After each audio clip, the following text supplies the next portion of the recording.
디저트의 세계는 정말로 재미있는 그런 세계라고 볼 수 있어요.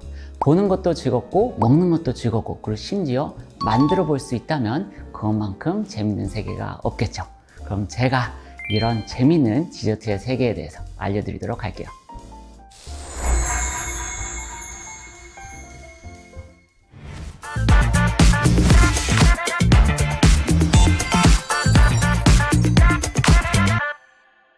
디저트가 아닌 하나의 작품 같은 무화과 타르트.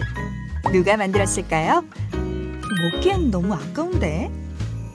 파티시에랑 우리가 얘기하는 그 파티시에가 이제 정확하게 발음을 하자면 파티시에 불어예요. 그리고 페이스트리 셰프는 이제 영어 표현이고 같은 뜻인데 기본적으로 이 셰프의 영역 내에서 페이스트리, 즉 디저트를 담당하는 셰프라고 보시면 됩니다. 그럼 언제부터 파티시에가 되고 싶으셨던 거예요? 원래 파티시에가 꿈은 아니었고 저는 증권사에서 일하는 게 꿈이었어요.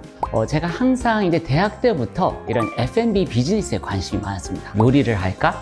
아니면은 빵을 만들까? 아니면 디저트를 만들까? 고민을 하다가 제가 어릴 때부터 손으로 만드는 것을 좋아했어요. 잘 만들기도 하고. 그래서 저랑 핏이 잘 맞을 것 같아서 그래서 이 페이스트리 셰프를 선택하게 되었습니다.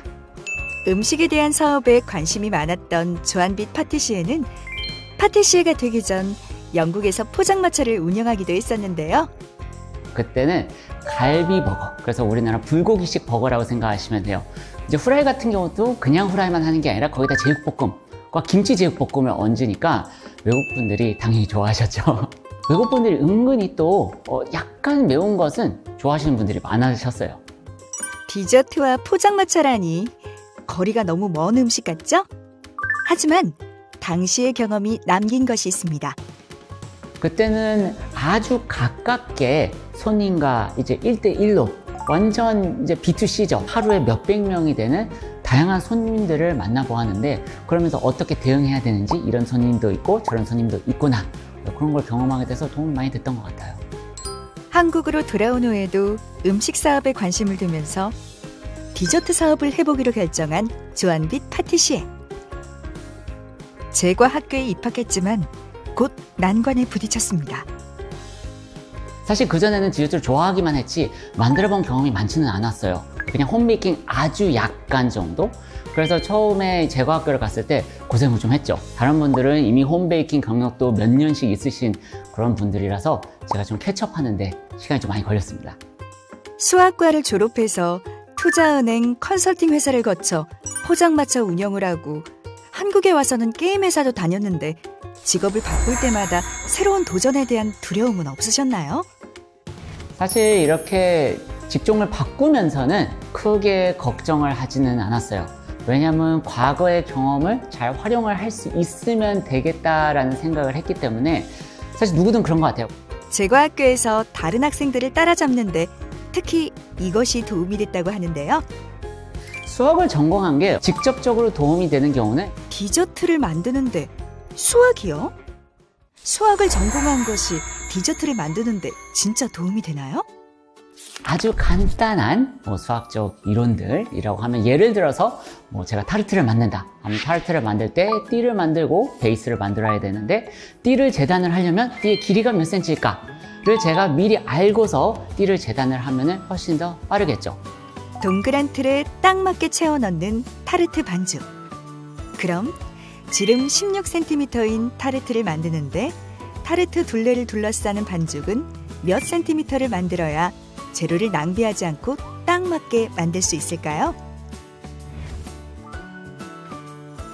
이때 원의 둘레의 길이와 지름의 일정한 비율, 바로 원주율, 파이의 개념이 사용되는데요. 반지름의 길이가 주어졌을 때 원의 둘레와 원주율 파이를 구하려는 노력은 아주 오래전부터 있어 왔습니다.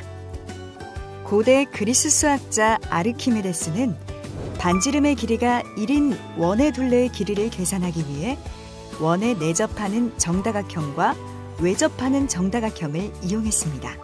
이와 같은 방법으로 정구심육각형을 이용해 원의 둘레의 길이를 구하고 이를 통해 원주율 파이의 근사값을 구할 수 있었는데요.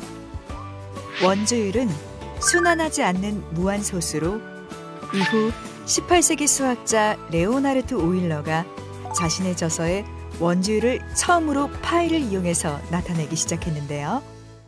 다시 타르트 만들기로 돌아가서 지름이 16cm인 타르트를 만들기 위해서 필요한 띠의 길이는 지름 16cm 곱하기 원주율 3.14는 바로 50.24cm.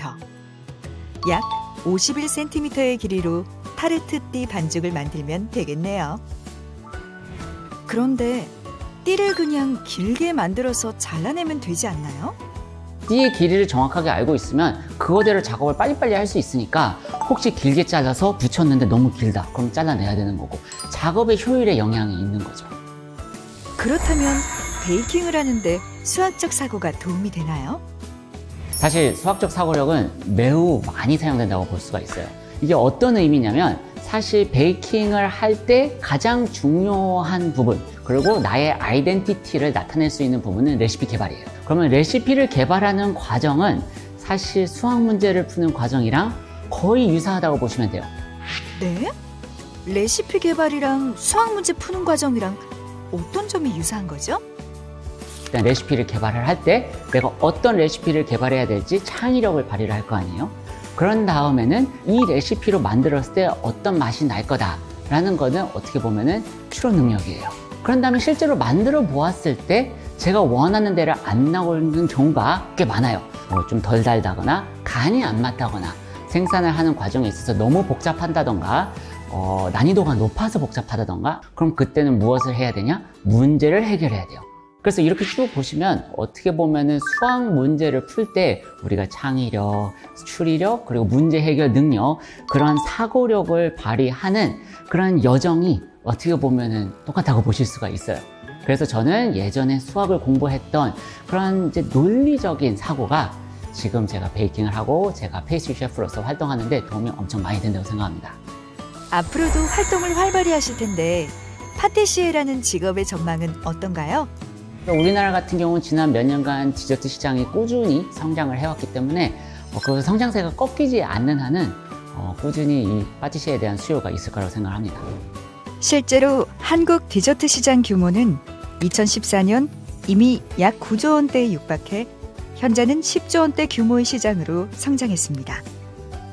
한 설문조사에 따르면 응답자 400명 중 93.8%가 주 1회 이상 디저트를 먹는다고 답해 디저트를 즐기는 사람들이 많아지고 있는 것으로 나타났는데요. 디저트와 음료를 판매하는 카페가 모인 거리가 조성되기도 하고 빵지술래, 홈디족 등 디저트를 즐기는 사람들을 말하는 신조어들도 생기고 있죠. 게다가 한국의 디저트 시장은 이미 세계적으로도 유명한 수준입니다. 한국의 디저트 문화, 다른 나라와 어떻게 다른가요? 사실 우리가 지금 보는 디저트가 사실은 전부 다 프랑스식 디저트라고 보시면 돼요. 아닌 것이 없어요. 알고 보면 디저트는 식후에 테이블을 치운다는 의미의 프랑스어 데세르비에서 유래했다는 사실. 각 나라로 전파된 프랑스의 디저트 문화. 우리나라에서는 어떻게 정착했을까요? 다른 나라들을 보면 이 다양한 프랑스 디저트들 중에서 그냥 그 나라에 맞는 것만 살아남고 안 맞는 그런 디저트류는 좀 도태되고 보통 그런 식인데 우리나라는 들어와서 뭔가 변형해서 다 맞춰지는 것 같아요. 그래서 이제 대표적인 게 뚱카롱이고 프랑스 분들이 보시면 엄청 놀래거든요. 이런 게 있을 수 있나. 사실 프랑스에 가면은 마들렌들이 우리나라만큼 배꼽이 그렇게 빵빵하지가 않아요.